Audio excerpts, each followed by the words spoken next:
welcome peckish friends to Gina's Sunshine Kitchen. Here's your host, Gina.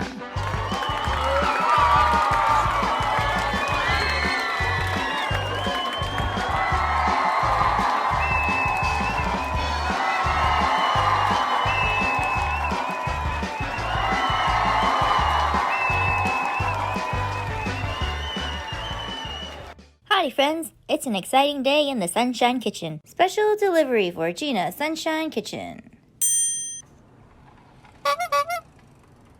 Thanks, meal truck.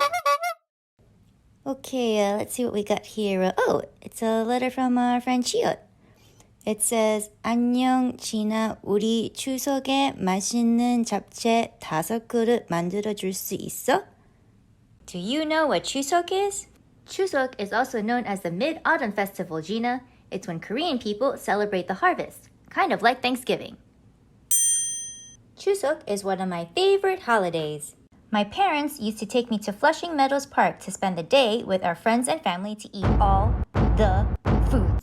Do you know what Japchae is? It's a Korean stir-fry noodle side dish, Gina. It was once served to royalty in the Korean court, but is now enjoyed by everyone on special occasions like Chuseok. Let's find out. Let's see our ingredients. I'll name the vegetables and you can count how many. Spinach, carrot, mushroom, onion, pepper. We'll also need glass noodles, soy sauce, sesame oil, and an egg. Now, where can I find an egg? From a chicken. Thank you, chicken. We'll mix all these ingredients together and divide them into 5 bowls for our friend Chiot.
잡채 완성! Let's count how many bowls we have. 하나, 둘, 셋, 넷, 5. I see 5 bowls! I'm so excited for all of our Woori friends to try this delicious dish at Chiot's Chuseok party. I'd like to thank you for visiting us today. Join us next time as we find out what other small foods we could make in our small oven. See you next time! Subscribe to our YouTube page today!